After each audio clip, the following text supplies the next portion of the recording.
जिसका कोई नहीं होता उसके भगवान होते हैं, कर्म फल भोगना पड़ेगा, सब भगवान श्री कृष्ण पर छोड़ दो। किशोर का जन्म एक संपन्न परिवार में हुआ था। इसका पिता नगर के प्रसिद्ध सेठ थे। परिवार में कोई कमी नहीं थी। किशोर के दो बड़े भाई थे जो पिता के व्यवसाय में उनका हाथ बटाते थे, किंतु किशोर के लिए सब कुछ ठीक नहीं था।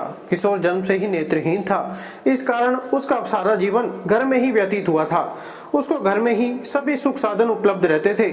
नेत्रहीनता के अतिरिक्त किशोर के लिए एक और कष्टकारी स्थिति थी। वह यह कि उसकी माँ का निधन छोटी उम्र में ही हो गया था।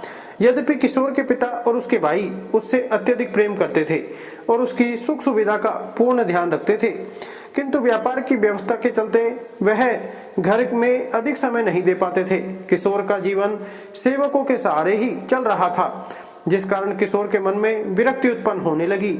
वह ठाकुर जी के ध्यान में लीन रहने लगा। धीरे धीरे ठाकुर जी के प्रति उसकी भक्ति बढ़ती चली गई। अब उसका सारा समय ठाकुर जी के ध्यान और भजन कीर्तन में व्यतीत होने लगा।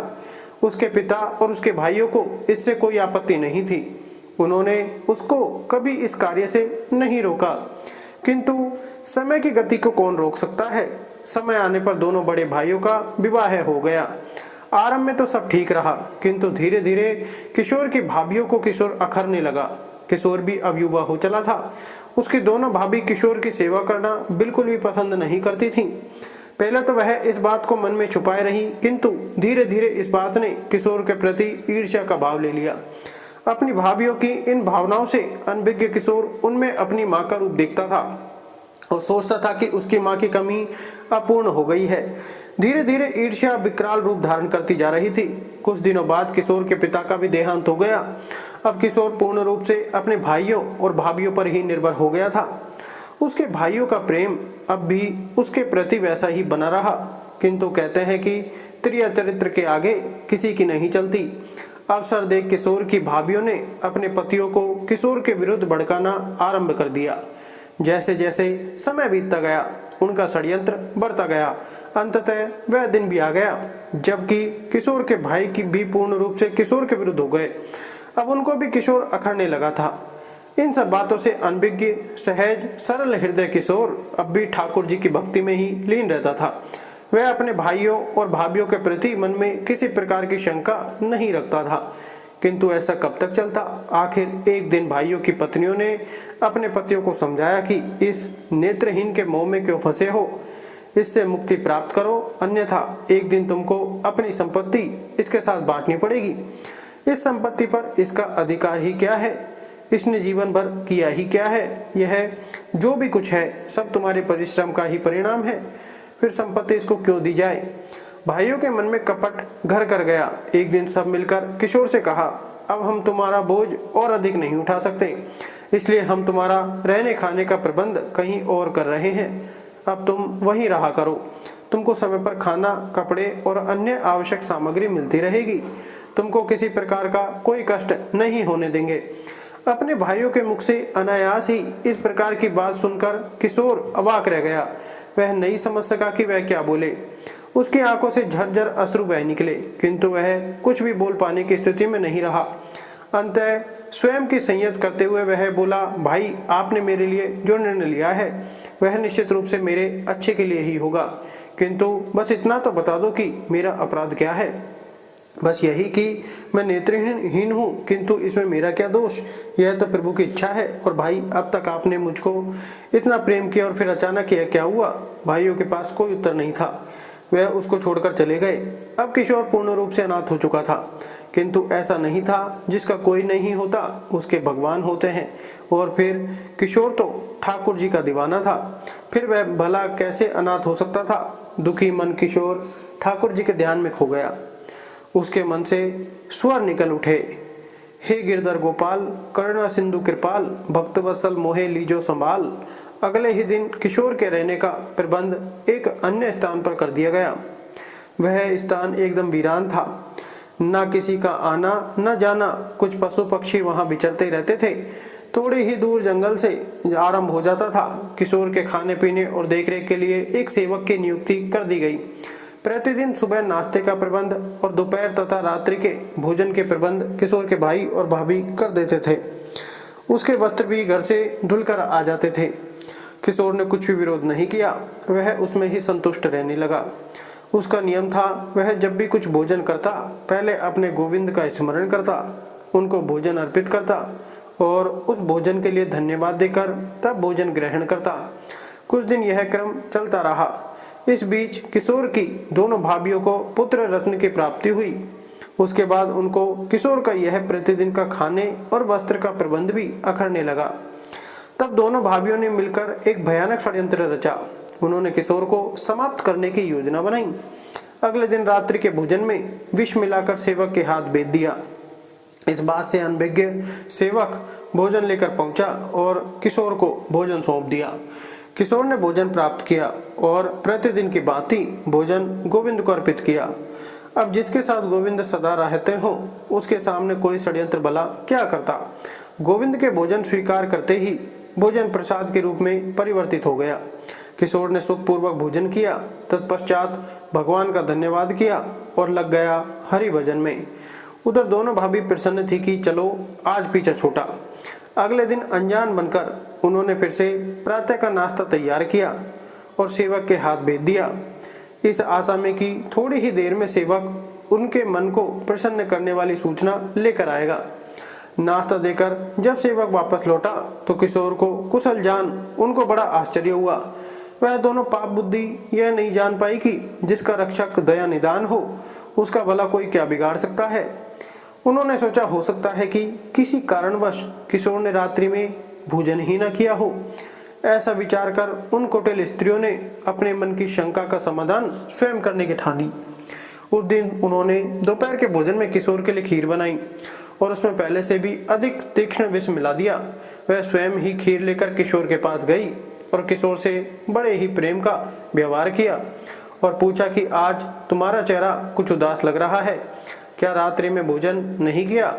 अपनी भाभी को वहां देख निर्मल मन किशोर बहुत प्रसन्न था। वह बोला, नहीं भाभी, मैंने तो भोजन किया था, भोजन बहुत स्वादिष्ट लगा था। यह तो आपका प्रेम है जो आपको ऐसा प्रतीत हो रहा है। यह सुनकर दोनों पापी स्त्रियां शंका में पड़ गई कि इसने भोजन किया तो फिर यह जीवित कैसे है। उनकी पाप बुद्धि ने अब भी उनका साथ नहीं दिया और वह सत्य को नहीं पहचान पाई। उन्होंने मन में विचार किया कि किशोर हमसे झूठ बोल रहा है। तब उन्होंने प्रेम पूर्वक किशोर को खीर देकर कहा, आज हम तुम्हारे लिए अपने हाथ से खीर बनाकर लाई हैं और अपने सामने ही खिलाकर जाएंगी। उनके कपट पूर्ण प्रेम के नाटक को किशोर नहीं जान पाया और उसकी आंखों में आंसू आ गए। उसने प्रेम से वह खीर ली और खाने बैठ गया, किंतु खाने से पूर्व वह अपने गोविंद को नहीं भूला। उसने प्रेम पूर्वक गोविंद को स्मरण किया, उनको खीर अर्पित किया, तत्पश्चात प्रेम पूर्वक खाने लगा। फिर कैसा विष और कैसा षड्यंत्र, वह सुखपूर्वक सारी खीर खा गया। उधर उसकी भाभीियों ने उसको खीर खाते देखा तो सोचा कि इसका तो मृत्यु तय है, इसलिए यहाँ रुकना उचित नहीं। ऐसा विचार कर वह तुरंत ही वहां से निकल गई। खीर खाने के बाद किशोर ने भाभी को धन्यवाद कहा, किंतु वह वहां होती तब ना।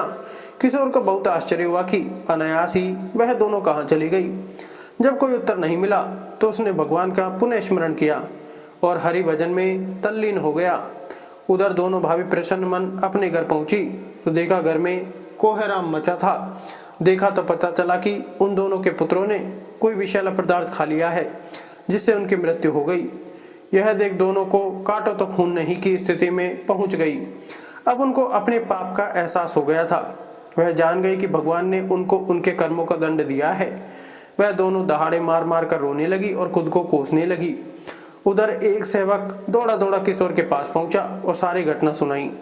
यह सब सुनकर किशोर एकदम से विचलित हो गया और रो पड़ा। वह सेवक से बोला, भाई मुझको वहां ले चलो। सेवक किशोर को लेकर घर पहुंचा। वह जाकर किशोर ने देखा कि सभी लोग जोर जोर से विलाप कर रहे हैं। उसके भाई और भाभी को तो रो रो कर बुरा हाल था। किशोर को वहां जीवित खड़ा देख दोनों भाभी सन्न रह गई। अब उनको इस बात का विश्वास हो गया था कि जिस किशोर को उन्होंने ठुकरा दिया और जिसकी हत्या करने की कुचेष्टा करी, भगवान स्वयं उनके साथ हैं। इसलिए उसका बाल भी बांका नहीं हुआ, बल्कि भगवान ने उनको ही उनकी करनी का फल दिया है। वह दोनों कुटिल स्त्रियां किशोर से भयभीत उठी और उसके पैरों में गिरकर अपने सारे अपराध स्वीकार कर लिए और उनको क्षमा याचना करने लगी। किशोर और उसके भाई उन दोनों के इस षड्यंत्र को सुन अवाक थे, किंतु किशोर तो वहां उन बच्चों के लिए आया था। किशोर ने सेवक से कहा, मुझको बच्चों तक पहुंचा दो। सेवक ने ऐसा ही किया।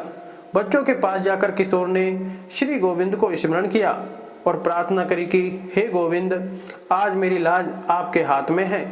इन दोनों मासूमों को जीवन दान दो या फिर मेरा भी जीवन ले लो। ऐसी प्रार्थना कर किशोर ने दोनों बच्चों के सर पर हाथ रखा। ठाकुर जी की लीला अपने भक्त की पुकार को कैसे अनसुना करते। पल भर में ही दोनों बच्चे जीवित हो उठे। यह देख किशोर के भाई और भाभी को बहुत लज्जा आई। उन्होंने किशोर से अपने कर्मों के लिए क्षमा मांगी और कहा कि अब उसको कहीं जाने की आवश्यकता नहीं है, अभी वह यहीं रहेगा पहले की ही तरह। किंतु किशोर का सर्वत्र तो अब उसके गोविंद थे, उसको इन सब बातों से भला क्या लेना देना। वह सेवक के साथ वापस लौट गया। किशोर के भाई और भाभी बहुत लज्जित हुए जा रहे थे। सारा समाज उनको बुरा भला कह रहा था। सबने यही कहा कि अंत में वही भाई काम आया जिसको उन्होंने निर्दयता से ठुकरा दिया था। उन सभी को सारी रात नींद नहीं आई। अगले दिन सभी ने मिलकर किशोर को वापस लाने का निर्णय किया। सब लोग मिलकर किशोर के पास पहुंचे, किंतु किशोर तो पहले ही सब कुछ भाप चुका था। वो लोग जब किशोर के निवास पर पहुंचे तो किशोर वहां नहीं था, वह वहां से जा चुका था। भाई भाभी को बहुत पछतावा हुआ। उन्होंने किशोर को आसपास बहुत खोजा, किंतु वह नहीं मिला। निराश मन सब लोग वापस लौट गए। उधर जंगल में कहीं दूर स्वर लहरियां गूंज रही थी। हे गिरधर गोपाल, करुणा सिंधु कृपाल, भक्तवत्सल मोहे लीजो संभाल। अगर जानकारी अच्छी लगी तो वीडियो को लाइक एंड शेयर करें और चैनल को सब्सक्राइब करके बेल नोटिफिकेशन को ऑल पर सेट कर लें। वीडियो देखने के लिए आपका धन्यवाद। राधे राधे।